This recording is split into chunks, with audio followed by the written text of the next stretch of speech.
I was just doing my normal internet browsing that night until I received this package.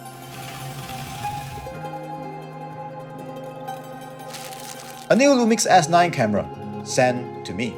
And while I was checking out this tiny camera, the phone rang. Dear Zach, this is our latest full-frame camera. Please make a video about it. Thanks. Make a video? I look at the camera and then my computer screen. This does seem like the perfect excuse for me to spend more money traveling.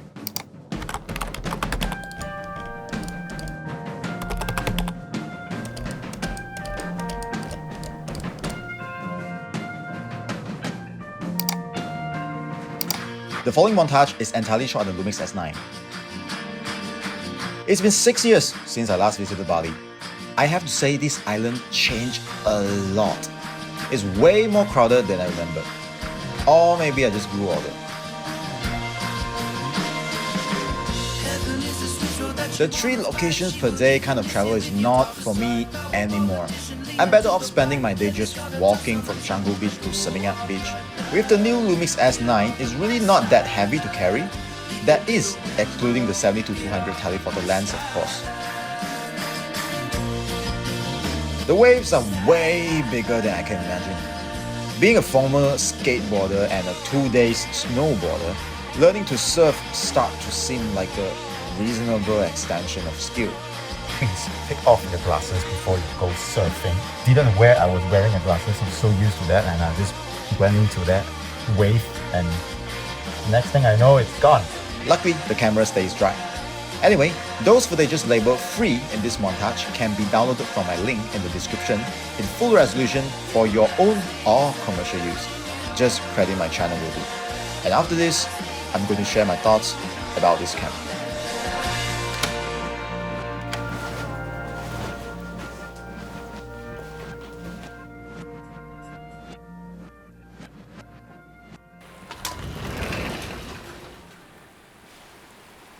So not long ago, Lumix sent me this camera, the Lumix S9. They claim this is to be the smallest and lightest full-frame camera they've ever developed. So this is the size, and looking at the camera, it's clearly made for travel. After I've traveling with this for a week, and I feel like there's really 3 points I can highlight. One of it is the size, obviously. Very small, very lightweight, pull out from the back anytime and ready for shoot. More like a sidearm than like a full-scale gun, you get what I mean? If you are traveling solo, you want to be low profile for a lot of reasons. For instance, you want to enter some of, let's say in Bali right now, we are entering some of the clubs, locations that do not allow us to bring a bigger camera. But sometimes, the camera, a size like this, can easily get past. Beside the size is the autofocus system. So this is face detection autofocus, also known as PDAF. After the announcement of the PDAF, since the S5 Mark II, and then the GS7, and then now the S9. So this is one of the 3 camera, as for the recording time right now, have this autofocus functions. And I will say, this is one of the best autofocus I have ever used. Not really an autofocus user here. I always trust manual focus more. But sometimes, you know, like I say, casual, going out. Besides, it can track, not just human. It can track, you know, particular the human face, the full body, or animals, or planes, or vehicles. You can choose on the drop-down menu here, and I would say it's pretty reliable. The third one, which is, I don't see this in any other camera. Quite interesting. This is called a real-time LUT. Basically, you can install LUT directly to the camera via your phone app, the Lumix Lab app, installed directly into the camera, and the LUT will bake into your video or photos. And all you need, just press one button. It's a physical button on the camera that actually make this physical button on the camera that you can switch up to, I believe, more than 30, 40 LUTs inside. And this is a fully customizable LUT. You can do this LUT, create yourself in your PC and transfer it to the camera. The closest one I see, this is from the Fujifilm. It's called film emulation, but that does have some sort of limitations, like you can't load too many LUTs. I would like to see a functions where I can have the choice to record both a log file and a baked-in color video at the same time. So I don't see the function right now.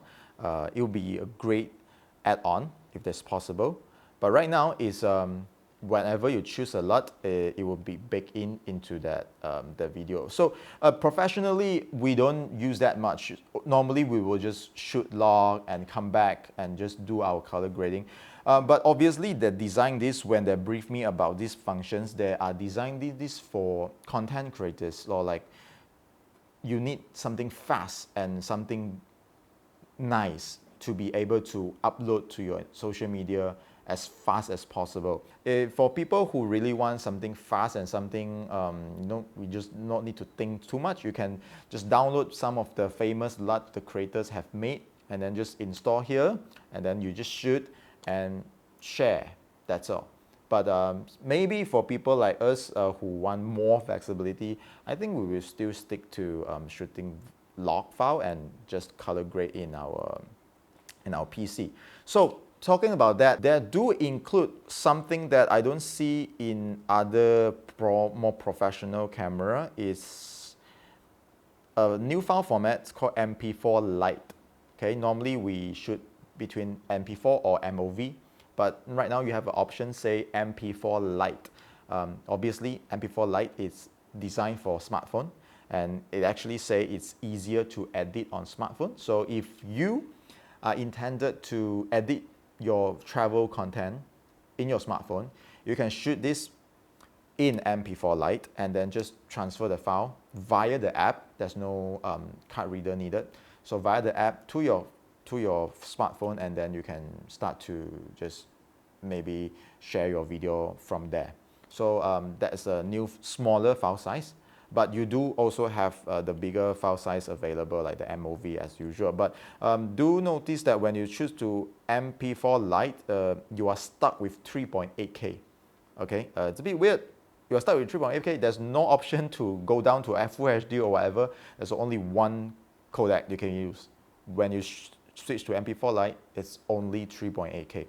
I'm not sure they're going to change it in the future firmware update or not, but right now I don't see that option yet. So who this camera is for actually? So if you are a professional, that you already own a big camera, a professional camera with big lenses and all this other stuff, but you're looking for something like a side arms, that is my position right now. So this is very nice fitting in that category where I have a side arms readily. So anytime that I want to be low profile, be sneaky, but still I can shoot full frame in log, I will go for this.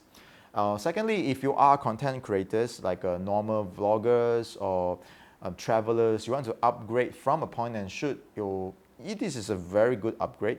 This is, first of all, is full frame, so you will see a big jump in image quality. But if you are not either of that two, you want to look at something that you can have it and then make like a good short films or sometimes social media commercial, I would rather suggest you to go for the S5 Mark II, because the S5 Mark II is actually not crazily more expensive than this. Okay, just like maybe 30% more expensive than this, and you get a lot of more professional features, but obviously that will result in a bigger body size.